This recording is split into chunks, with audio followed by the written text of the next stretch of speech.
Thanks so much. I appreciate you guys all being here. You know, moments ago, I signed an executive order declaring all 77 counties, impacted by these storms. We currently had 66 counties affected. We just increased it to 77. That's going to allow all of our emergency personnel to get the resources they need into the different counties. If you are impacted by these floods or these storms, I encourage you to go to damage.ok.gov, or you can call 211 to report your damages. That starts helping us with requesting some federal assistance. And I've been spending the afternoon here in Muskogee. I took an aerial tour of the damage. I've been in western Oklahoma a couple days ago touring some of the tornado damage and some of their flooding, and then went to tour Skytook, Avant, and I've got to tell you, the Muskogee area is by far the worst in the state. I've never seen anything like it, and the damage is severe. We estimate the waters are not going to peak till sometime probably either late tonight or tomorrow. We think they're going to continue to rise through the weekend. So I'm cautioning all of our citizens, please stay tuned. Sorry. Please stay tuned. Listen to the emergency personnel. Stay tuned to the radio. Check on your neighbors, your family members, your friends. Make sure that everybody heeds the instructions of our emergency personnel. We're working with the state and the local officials to make sure that we evacuate the neighborhoods, and just please be vigilant out there and be safe and listen to the direction, and we will absolutely get through this. So let me introduce our Congressman. It's such an honor for him to be here with us, and so Mr. Mark Wayne Mullen. Thank you. Appreciate it. Thank you, everybody, for being here, and please keep in mind that the waters are still coming up. I know the governor was saying that they expect them to peak sometime tomorrow around noon here in Muskogee. That could change depending on the waterfall that's happening up north. Right now there's rain that's taking place. But if you're downstream, it's still going to be rising. Just because we're talking about Muskogee, that doesn't mean that, let's say, the town of Moffett is going to peak at that point either. Guys, this is catastrophic flooding. A lot of people talk about the 1986 flood. For those that remember that flood, we're over that, and we're going to be over that. Our flow rates are at levels that we haven't seen before. The crest to which we're taking a very educated guess at it, but right now I would say that that we're probably estimating at the low point. You know, a lot of times when we start talking about storms around here in Oklahoma, we kind of lax because we overshoot and it under-delivers. This is different. I know it's sunny outside. I know people are thinking, why is the water still rising? Our storm that hit us, we're at the south end of that. Keep in mind, it stretched extremely far north, and all that water is coming to us in the Arkansas Basin. And so we're going to continue to see it rise. Guys, if you're getting a warning to leave, leave. I'm asking you, please. This isn't something that we want to play games with. We're going to put people's lives at risk. And if you decide to stay, those emergency management individuals, yes, they'll do their best to get to you. You're putting their lives at risk too. So this is something that we can get through. We always do. It's called the Oklahoma Standard. I believe we'll get through it, but let's make sure we work together. This isn't something we want to take a chance on. I'm going to introduce Mr. Smith with Muskogee Emergency Management. Hello all. My name is Jeff Smith, Director of Muskogee County Emergency Management. Thank you for everybody being here today. We posted some inundation maps on our Facebook page. Now those are worst case scenario. That's what we're looking at right now. You'll notice they don't have an elevation on them. That means that we don't know the elevation yet. So we're waiting on those numbers, and as we get it, we'll post those. We are going to have some effects on water and electric in some areas already. We do not anticipate any more at this time. As we are notified of those, we will get those out to you as quickly as possible. Right now, there's hundreds of people affected by this and displaced by this. If you live in a home that you think it may flood or has flooded in the past, please go ahead and take precautions now and get out of those locations. You can refer to the Facebook page on those inundation maps, and if your house is on there, again, take steps now to ensure the safety of you and your family. We do have shelters set up out in the county. One is on the other side of Fort Gibson. It's going to be at Crescent Valley Church. We have one at Warner that we set up for some residents out of Weber's Falls, and we believe more shelters are going to be set up relatively soon, and as soon as we get those locations, again, we will push those out to you. Roads, a lot of roads and highways have been covered. We urge you, please do not drive into high water. Just because you can see water does not mean there's a road underneath them. Those roads are going to be disappearing relatively quickly as long as water has been on there, and moving water is even worse. So just be safe. If you have any problems, please call 911. Please move out as soon as you can. Do not wait till the last minute. We do have crews out that are doing ongoing rescues across the county at this time, and we would like to see those rescues come to a stop here pretty soon, because those are just lives in danger. Again, you can call 911 if you have any emergencies. If you have any other questions, we have a dedicated line, and we will post that just as soon as we get it operational, and it'll be on our Facebook page. Thank you, and I'd like to introduce Tyler Evans with City of Muskogee Emergency Management. Hello, I'm Tyler Evans. I'm the EM Director for the City of Muskogee Emergency Management. We have some new data we've gathered from the Corps. Currently, our river levels that we're seeing is we're at 44.5 feet, and they're expected to crest by noon tomorrow at 45 feet. So in other words, we're only looking at another half foot of the river levels going up here in Muskogee, and that's the latest data that we're gathering from the Corps. At that level, they'll have no impact on the City of Muskogee water facility. I know there's a lot of concerns out there about, is the water plant shutting down? Are we shutting down the water plant? No, we have no intentions of shutting down the Muskogee water plant. We will not turn that plant off. The only way that plant fails is if the river continues to rise dramatically and it shuts off the electricity or takes out the pumps. But we're taking no precautionary steps to turn this water off. We will keep the water turned on as long as we possibly can here in Muskogee. But based on the new data we have from the Corps, we don't see any intentions with the Muskogee water plant being affected. Now moving on to electric. OG&E has assured us that if you have electric power now in Muskogee, you will keep that electric. They have no intentions of losing power in Muskogee, turning any power off, or seeing any problems with electric power here within the city limits of Muskogee. Some of the maps, I know people have a lot of questions about these maps that we're putting out. Once again, this is worst case scenario mapping that was provided to us. If you're in the red, it's not a guarantee that you will see water. They cannot answer me how deep that water will be, if it's an inch or if it's 4 inches. It's just, this is worst case scenario, that if it continues to flow, what was predicted yesterday and the day before, that this is what they could see. But with the new data that we have, we're not expecting to see what is on the mapping. To continue on that, I would go ahead and take precautionary steps in case something changes in the future, so you can take yourself to shelter, take the precautionary steps that you need to do in case of flooding. Follow our Facebook page, City of Muskogee Emergency Management, Muskogee County Emergency Management, the City of Muskogee Facebook page. We're trying our best to update people there and answer questions as we go along. At this time, I'd like to introduce Trish German with the Muskogee County EMS. Hello, I'm Tricia German with Muskogee County EMS. At this time right now, we do have ambulances strategically placed throughout the county. We've got an ambulance that's dedicated for the Braggs area. Now, Braggs is cut off from us, from what we understand, so we are boating patients in and out if patients need to go to the hospital or they need to get out. And we're having another crew on the other side making sure that they get to the proper hospital that they're needed. Fort Gibson, we have 2 ambulances in Fort Gibson at this time, and they plan on staying there unless we have to get people out. There's a lot of mutual aid that we have around the counties that are going to come in and help us get patients in and out. Warner's covered, Weber Falls is covered down south. We have put our strike team on standby just in case we need to take some precautionary to get nursing homes evacuated.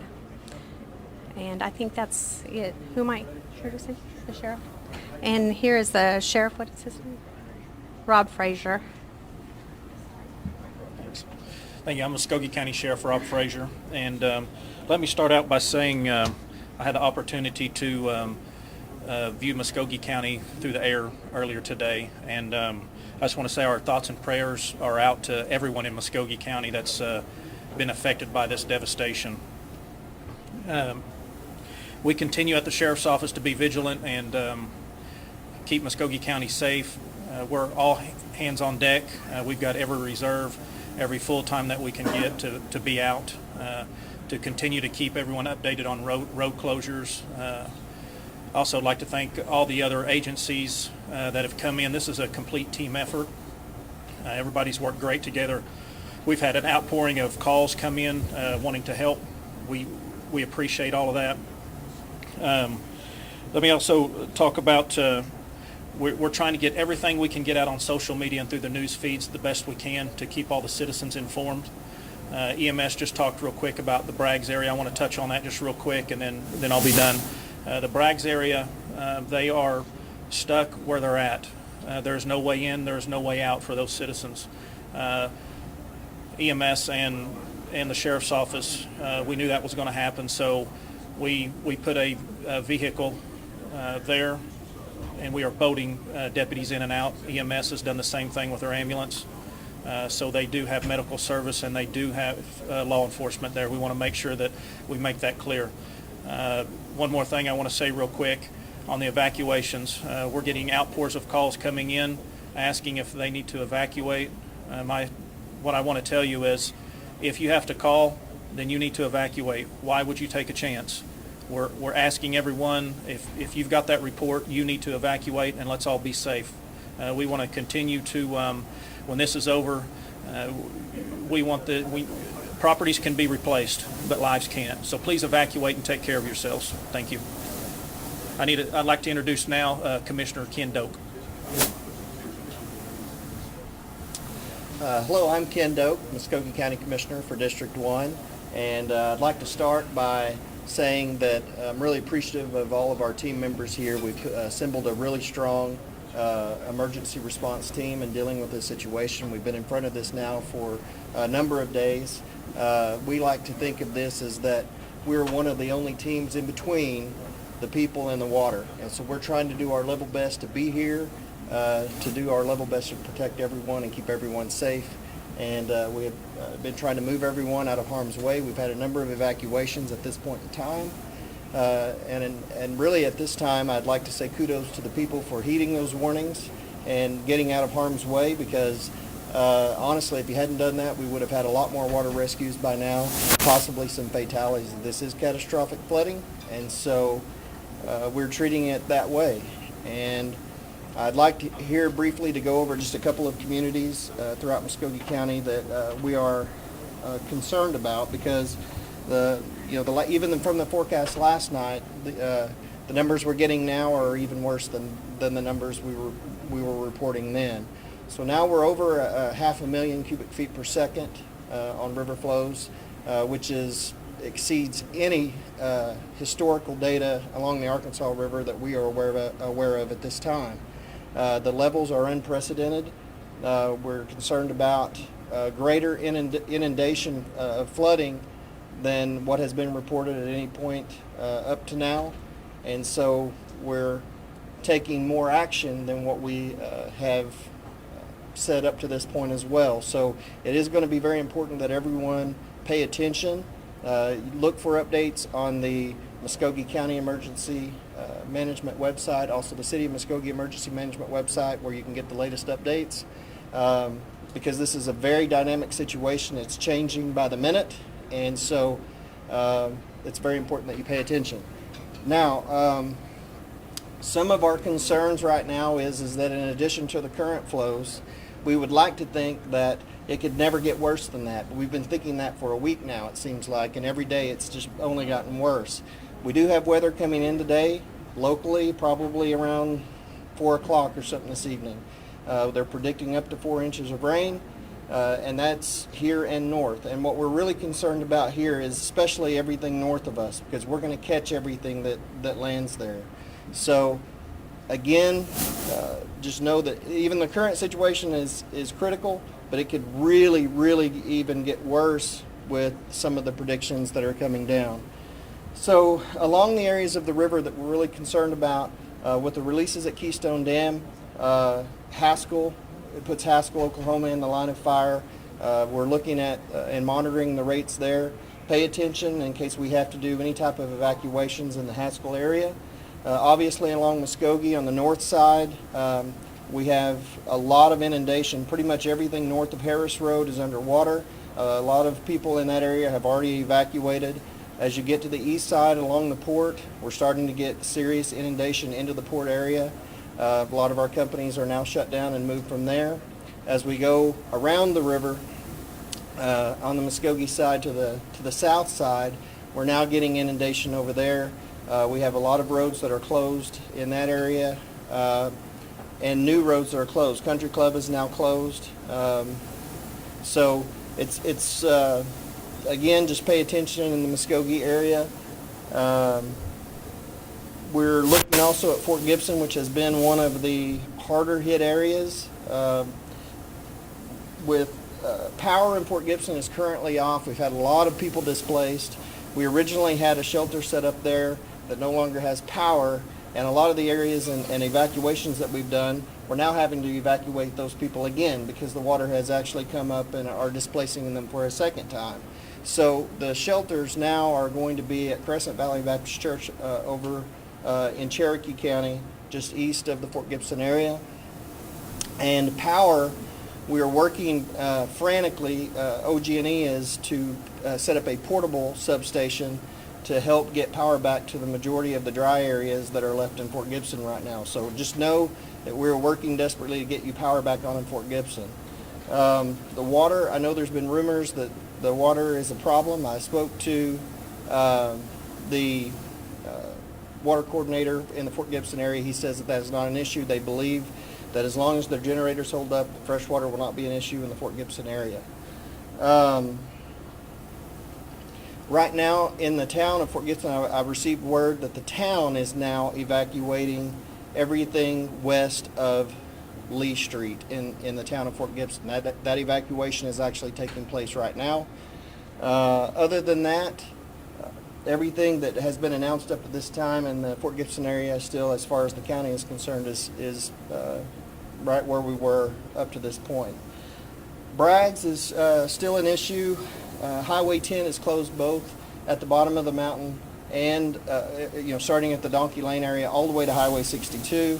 It's also closed near the Greenleaf exit. It's now topped the bridge there, or the roads in that area near the Greenleaf entrance. And so Bragg's is now disconnected. And what we've done there is we anticipated that, so we've placed resources in that area to make sure that we had medical and airboats and that kind of thing in the area. So we're prepared to try and deal with the Bragg situation, and they're aware. We've kept them in the loop as well the entire time. We're working on establishing a shelter in the Braggs area because they're also without power, which is also a concern. At this point in time, I'm told that there are no concerns regarding fresh water in the Braggs area as long as their generators hold up as well. The only issue with Bragg's ongoing here is that there is no foreseeable future as to when their power will be reestablished. At this time, some of the lines that feed Bragg's are still underwater. Odds are we won't be able to get electricity back on in Bragg's, Oklahoma until the water recedes. And so that is a concern ongoing for Bragg's. In the Gooseneck Bend area, we've been closely monitoring some of the area there because that could, in theory, become an island if the water increased enough. At this time, we haven't really found any place that that suggests that they're going to be trapped. But we are closed. We have closed Hancock, so they're having to reroute some of the traffic there. The area of concern primarily right now is 85th Street, between 85th and the river. There are a few homes there as the river's coming up that could warrant evacuation there. So we'd like to immediately put everyone between 85th and the river on evacuation notice at this time in case the water comes up. You need to be prepared to evacuate very quickly in that area. Camp Gruber. They're in Braggs, but I assume that they're functioning as usual. So, in the Spaniard Creek area. Okay, Spaniard Creek along Elm Grove Road. There's a Spaniard Creek State Park there, and that area is quickly filling up. We put out notices yesterday that to be prepared to evacuate that area. At this point in time, we would probably move. Our recommendation at this point is that you need to evacuate. If you are in the Spaniard Creek area, south of 50 or east of 55th Street, between 55th and the State Park, there, you need to consider evacuating. The flows and the levels that we're predicting now is probably going to put you in harm's way. So we are now recommending that everyone east of 55th Street on Elm Grove Road evacuate. Webbers Falls, by now most people in Webbers Falls has already evacuated. We do have ongoing issues for any of the people that are living there now because they no longer have fresh water, and there's a whole slew of issues related to the flooding problems that makes the water situation a little more difficult to fix. So at this time in the Webbers Falls area, we've recommended the shelter in Warner, Oklahoma, and so if we will be providing food and water and everything in the Warner area for anybody that's been displaced in the Webbers Falls area. It also looks like conditions aren't going to improve in Webbers Falls at all because all the water that's coming here ultimately has to go through there as well, and so Webbers Falls needs to take precautions or look at going to Warner for resources at this time. And that's really the updates as far as the communities that we have at this time. Continues to be a really dangerous situation, so we just try to keep everyone informed, stay apprised as to what's going on with the latest updates and the websites. Other than that, guys, just take precaution, and we will be in touch soon. Thank you so much. So I want to thank everybody for being here again. Obviously, want to thank the governor and the governor's office. His staff has been remarkable. Members of the lieutenant governor's office who have reached out, members of the Red Cross, the Cherokee Nation, area law enforcement, and other members of public safety in the area. If you have any questions or concerns, you can find me after this press conference, and I'll do the best I can to answer those. For anything related to the governor's statement, please try to locate somebody from his staff or reach out to him via an email or one of his media contacts. As we get information, we'll pass it on. Real quick, I just want to thank all of our 911 dispatchers for the use of their facility today and their diligent work, along with our deputies, our firefighters, and our emergency management staff. And again, a big shout out to the governor's office for everything that they've done for us and making sure that we're there, community groups for making sure that the first responders and the workers are taken care of, never drive into high waters. And again, thank you guys very much for coming. Have a great day.